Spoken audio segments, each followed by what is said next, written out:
Sunday with Barbara Walters, Diane Sawyer, Sam Donaldson, Connie Chubb, Charles Gibson, and Hugh Downs. Tonight, who killed JonBenét Ramsey? I did not have anything to do with it. I did not kill my daughter, JonBenét. The grand jury is hearing the evidence in secret. But now we reveal startling new evidence that our sources say police found. A child's scream on the fateful night. A surprising voice on the 911 call. Something mysterious about the ransom note. Are these clues that could help unmask a killer? You look at something and you figure out who wrote it, in essence. Yes, that's what I do best. And for the first time on television, an exclusive interview with the lead detective who just quit the case. Do the police know who killed JonBenét Ramsey? Elizabeth Vargas with provocative details you've never heard before. What happened to JonBenét Ramsey? The perfect murder? Plus, you think you're giving money to a well-established charity. There's no reason for me to be suspicious. But what if we told you that dozens of familiar-sounding charities are the creation of just one man? What you're saying is that the old established charity, Right. They own everything. There's no competition allowed. Critics say he's raised hundreds of thousands of dollars, and a lot of people say they've been fooled. How do people get away with this? I mean, how do they do this? Did you assume you were speaking to one of the big cancer charities? Absolutely. Where did your donation go? Arnold Diaz investigates charities that play the name game.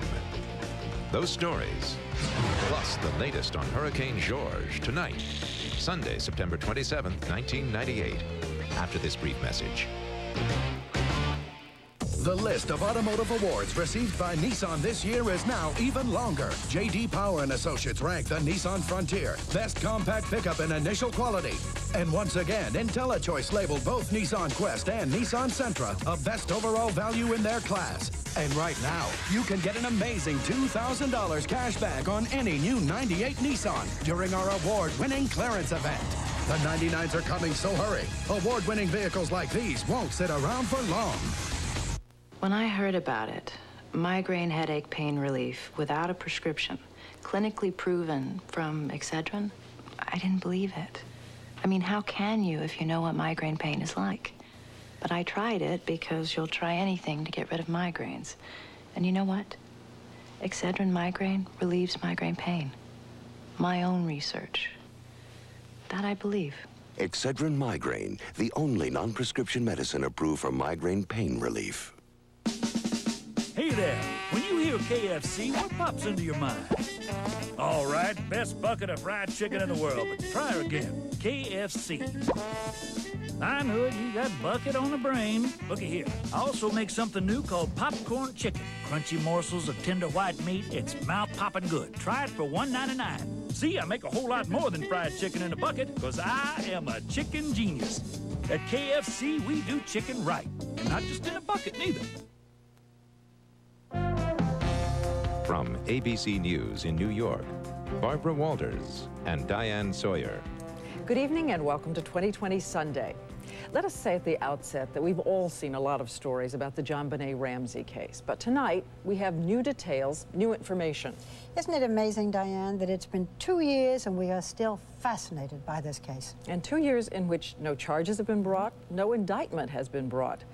And we can't emphasize enough that the Ramseys are presumed innocent under the law and evidence is still being gathered.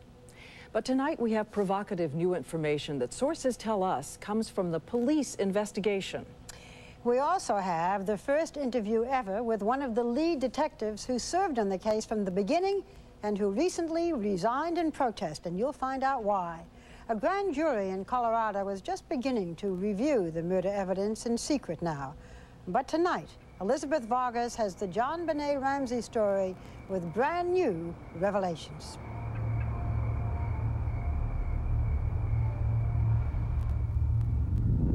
Frantic family members began searching the Ramsey home.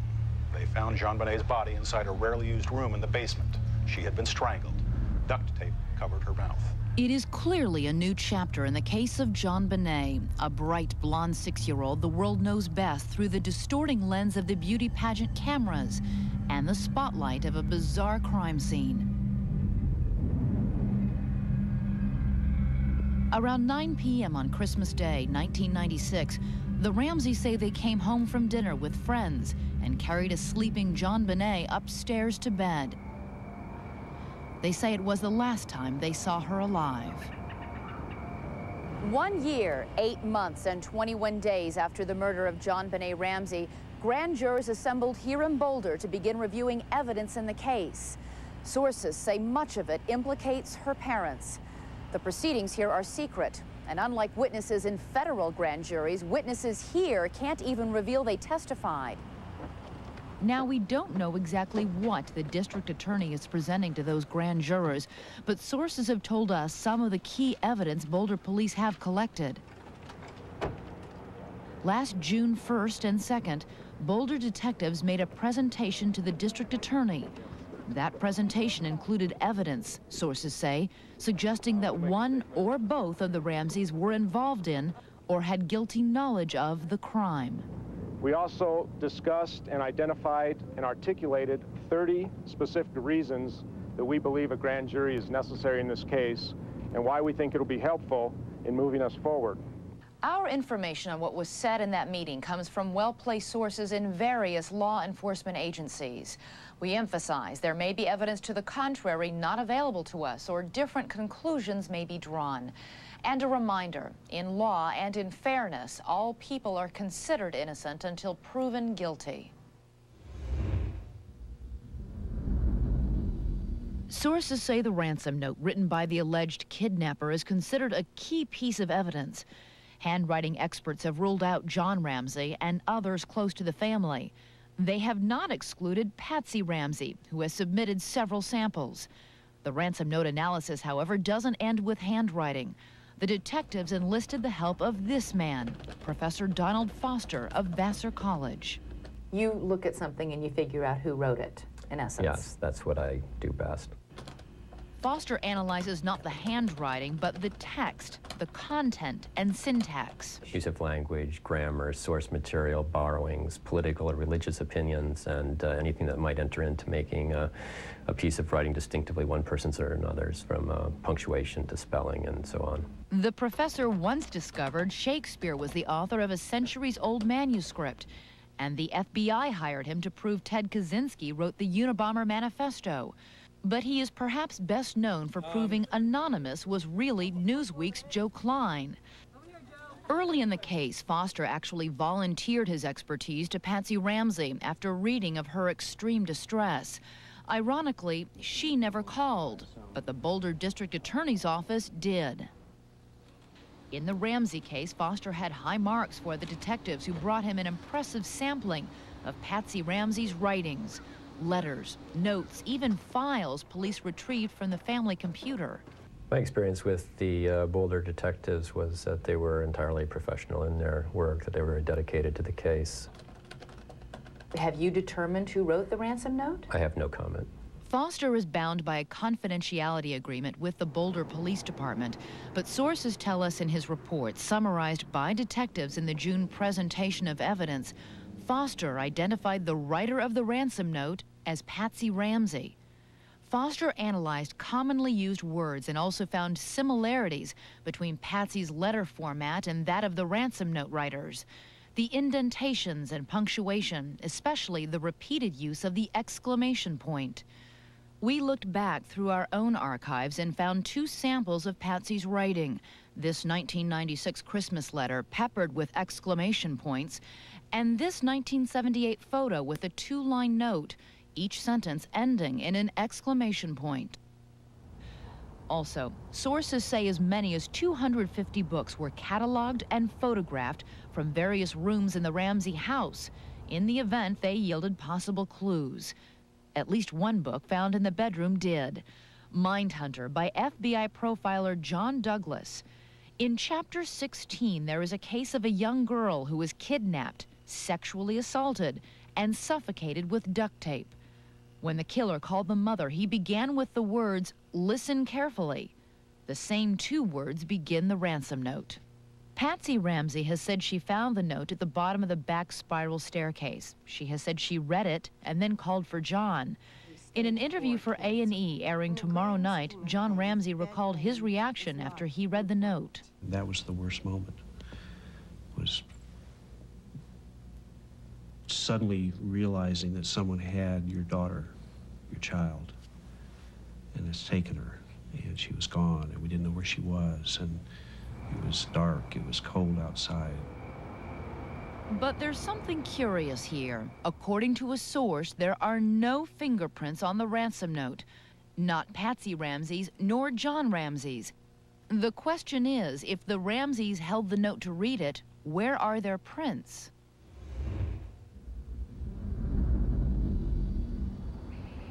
Experts were hired to enhance the 911 call placed by Patsy Ramsey at 5:52 a.m. the morning of the crime.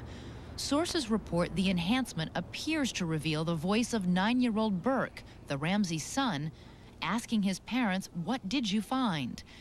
In that June presentation, the suggestion was the Ramseys were not being truthful when they told the police that Burke was asleep until after the police arrived.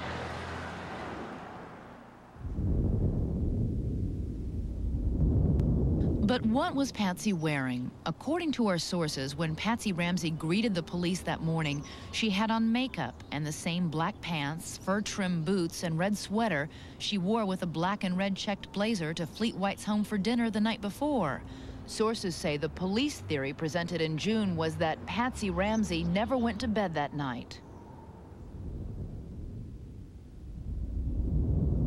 According to sources, a forensic pathologist concluded JonBenét was first hit on the head with a blunt object consistent with the shape of the head of a flashlight, and she was immediately knocked out.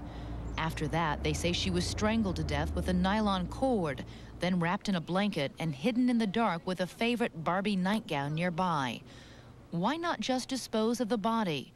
In their June presentation, detectives cited FBI profilers who believe it is more difficult for parents than intruders to callously dispose of a body.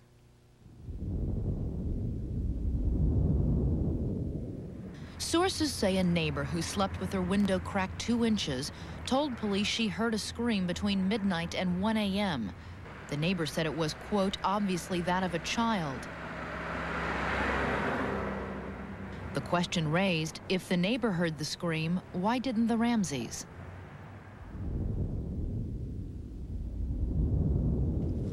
I'm appalled that anyone would think that John or I would be involved in such a hideous, heinous crime.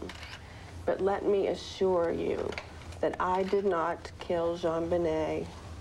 I did not have anything to do with it. I love that child with my whole of my heart and soul. I did not kill my daughter, JonBenét. A $100,000 reward offered by the Ramseys for information about the killer was also discussed in the June presentation of evidence by Boulder police to the DA's office. Please, please, if you know anything, I beg you to call us. Call us. Police find it significant the $100,000 reward has never been collected. From the beginning, the Ramseys and their attorneys have suggested that an intruder could have entered through this basement window, which had been broken. Sources say that detectives in the June presentation excluded this as a point of entry. They say the grate above was covered with spider webs that were undisturbed, showing it had not been removed for access. One problem, 2 detectives reported seeing the webs, but no one ever photographed them.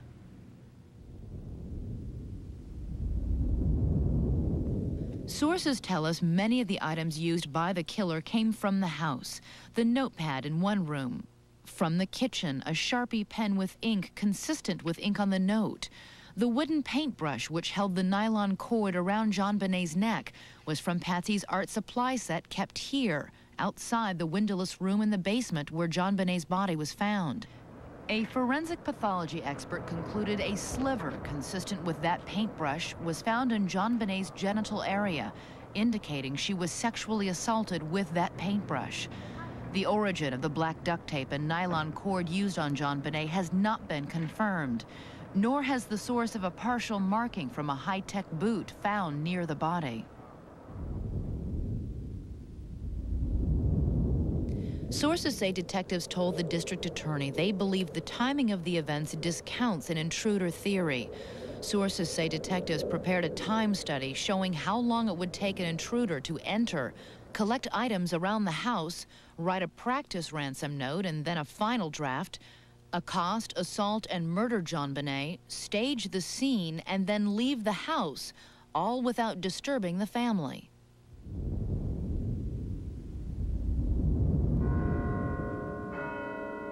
Sources say the June presentation also included an analysis of the Ramseys' behavior, the lack of cooperation with police, and the fact that they hired separate lawyers. Also noted was the point that the Ramseys had both access and opportunity to commit the crime. Finally, sources say the last point made in the June presentation was that 4 fibers, consistent with those from Patsy Ramsey's black and red check blazer, were found in a strategic location on the sticky side of the duct tape which John Ramsey pulled from JonBenét's mouth. He left the tape in the basement, an area Patsy Ramsey said she had not been during the time in question. So how strong is this evidence as reportedly presented to the district attorney last June? We asked noted former prosecutor Vincent Bugliosi to serve as our ABC News consultant on the case and to review the information we gathered. Again, we point out there may be other evidence we are not aware of gathered by the detectives or the DA. The strongest evidence against the Ramseys in this case, as I see it, is nothing that directly implicates them, but the implausibility that anyone else committed these murders. But paradoxically, the strongest evidence that I've just pointed to, by its very nature, is the weakest evidence against the Ramseys. Why? Because even if we come to the conclusion that JonBenét was not murdered by an intruder, the inevitable question presents itself. Which one did it?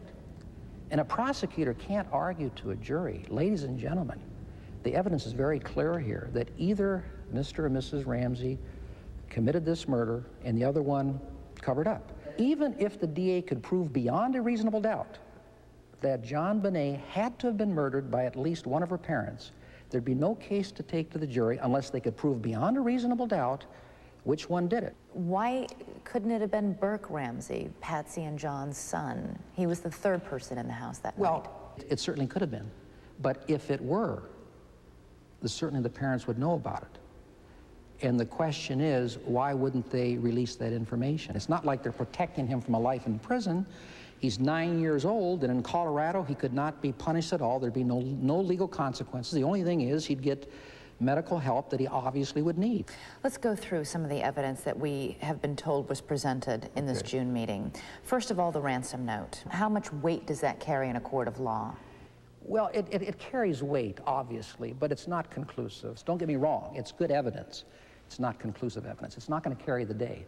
Even if it did carry the day, and you could prove beyond a reasonable doubt that Patsy Ramsey wrote that ransom note, that doesn't mean that she committed the murder. You have characterized this case as a non-physical circumstantial evidence case. Yeah. What do you mean by that? Well, physical circumstantial evidence, e.g., fingerprints, blood, bullet, hair matchups, usually is the very strongest type of evidence in a criminal case. But non-physical circumstantial evidence cases, as the Ramsey case, almost always are the toughest to solve, the most difficult to get a conviction of. Because we're talking about things like an inappropriate remark. Hiring separate lawyers. Yeah, a subtle effort to deflect the investigation. So this is a very tough case. The only physical evidence that I know of so far are these 4 fibers that supposedly came from Patsy Ramsey's clothing. And there could easily have been a transference from her clothing to JonBenét's clothing that would have been normal, expected. So given what sources have told us was presented, and given what sources have told us is the evidence against the Ramseys, if this case were to go to court, you think the Ramseys would beat it? I think they would, yeah.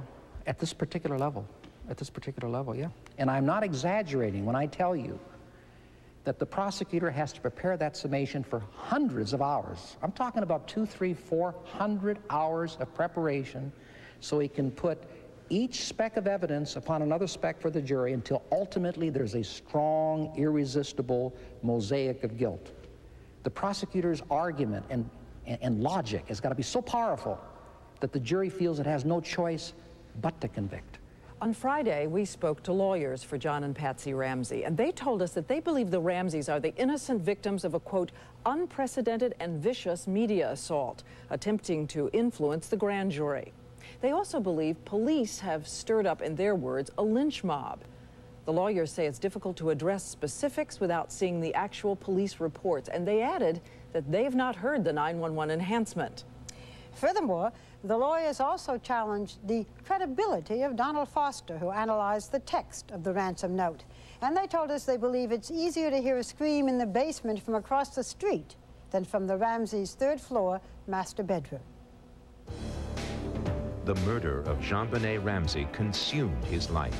So why did this detective suddenly up and quit the case and his job? He'll tell you tonight in an Elizabeth Vargas exclusive when 2020 Sunday continues.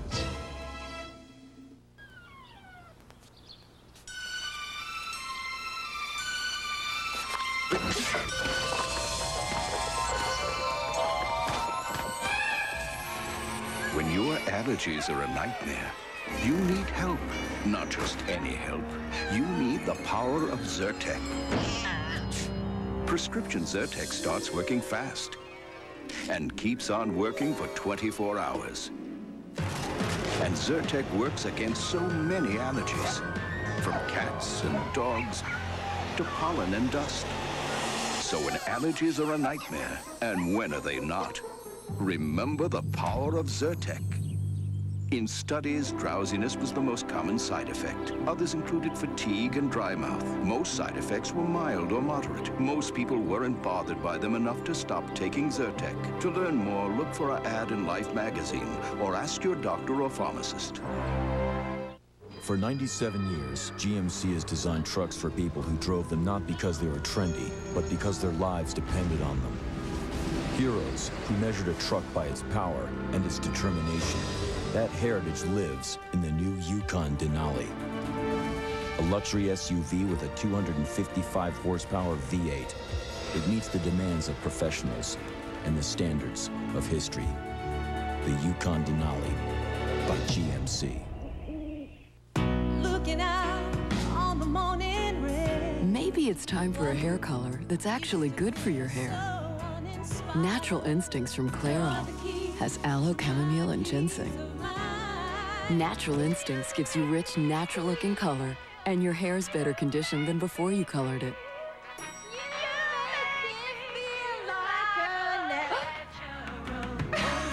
Clairol Natural Instincts, now with aloe replenishing conditioner. My goodness, stocks, bonds, equities, large. Ooh, 10 best bets. Peter Lynch? Can I help you out? Oh, talk about information overload. It's too much. But you must know all this. You don't need all this. It's my mission to be informed. Fidelity can help you work out what you should know. For your free investing guide, call 1-800-FIDELITY or visit fidelity.com. You gonna buy something? Just browsing. Mike's romance with Heidi Klum heats up as he shares his international knowledge. I just know the German word for constipation, which I believe is far from pooping. Then the runaway hit, Sports Night. You're smiling and holding a ratings book both at the same time. What do we know? We know we got a homer in our first at-bat, Sports Night after Spin City, ABC Tuesday. Oprah Winfrey presents David and Lisa. David is paralyzed by his anxiety and suspicion. I won't let anyone near me. Lisa struggles to escape her private world, but with the help of one man, Don't give up on him. they take a risk and learn to live again. Sidney Poitier stars in David and Lisa, ABC November. The big question most people seem to ask is, why, after nearly 2 years, has no one been arrested for the murder of JonBenét Ramsey? Well, the insider you're about to meet has a very strong opinion. He is Steve Thomas, and he was one of the lead detectives in the Ramsey investigation, and then suddenly, last month, he quit, igniting a firestorm of controversy. Tonight, for the first time, he speaks out. And while his ground rule was that he wouldn't discuss the evidence, he does tell Elizabeth Vargas and the rest of us why he thinks this murder remains unsolved. This case took over your life. Well, it absolutely did. It became all-consuming, night and day, the birthdays and holidays and Christmas and anniversaries that we spent away from home. Detective Steve Thomas is a dedicated cop with a solid record for 13 years. For nearly 2 years, he says he and other detectives worked 100-hour weeks, all in the name of justice for a murdered 6-year-old. That's some of the sentiment behind where the detectives stand and what they feel about JonBenét. And yet, on August 6th, you resigned from your job. A career that I loved, a career that I think I was pretty good at. But on that painful day he resigned, on JonBenét's birthday, Detective Thomas sent flowers to her grave, turned in his badge, and wrote a scathing letter. In your letter, you made a very serious allegation accusing the district attorney, Alex Hunter, of thoroughly compromising the Ramsey investigation. I stand by my letter. That letter, a 5-page, single-spaced hand grenade thrown right into a case that seemed to have stalled for months. In it, Thomas accused the Boulder District Attorney's Office of mishandling and compromising the case. He accused them of shameless tactics against innocent people, of failing to support basic search warrants for telephone and credit card records, and of sharing police evidence with the Ramseys and their lawyers. It just got to a point where it was very disheartening. Also in Thomas's letter, the serious accusation that some evidence was never collected, some never tested, because of the office of Boulder's district attorney, Alex Hunter. If I come across as arrogant, I apologize to you for that. Citing the sensitivities surrounding the grand jury, Hunter declined our request for an interview. Some people might say, well, you are the police. It doesn't matter what support or lack thereof you're getting from the DA's office. Just go out and get the evidence and tell us who the killer is. Why can't you do that? Maybe on television, but police detectives know that that is not the case in real life. Do the police know who killed JonBenét Ramsey? I'm not going to answer that question. He says he is loyal to his victim above all else, and since his resignation, many have called him a hero who forced a reluctant prosecutor to convene a grand jury. Some call him a traitor. There have been some critics who maintain that your letter may actually hurt a prosecution's case in the future, that in fact it may be used in a trial to help a defendant get off. I hate to think that the truth would hurt anything. You called this case a failure of the system. Those are very harsh words. We're coming up on the 2nd anniversary of this homicide.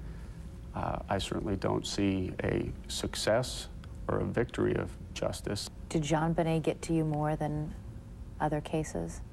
Absolutely. Someone needs to stand up and speak for JonBenét. She can't speak for herself, and the detectives tried to do that. We're going to solve this case, but we're going to do it our way. As Boulder's district attorney for 26 years, running the last 7 terms unopposed, Alex Hunter is certainly popular. Yet the Steve Thomas letter ignited a firestorm of criticism. We asked him to remove the case from Alex Hunter's jurisdiction and appoint Some key Ramsey case witnesses joined Thomas in a call for a special prosecutor, like Fleet White and his wife Priscilla, who had dinner with the Ramseys that Christmas Day. It is likely that the district attorney has attempted to discourage police detectives. Last month, a front-page column called Alex Hunter the reluctant prosecutor. Veteran reporter Juliet Whitman outlined a sampling of cases not filed or undercharged. I think there's real fear and incompetence and laziness. Attorney Claudia Bailiff ran Boulder's Rape Crisis Center for 5 years. She says she was so surprised at the plea bargains for child molesters. In 1990, she prepared this formal study of Hunter's record. The most staggering statistic we came up with was of 60 individuals who were convicted of sexually abusing children or incest, only 1 went to prison. And we were absolutely stunned by that.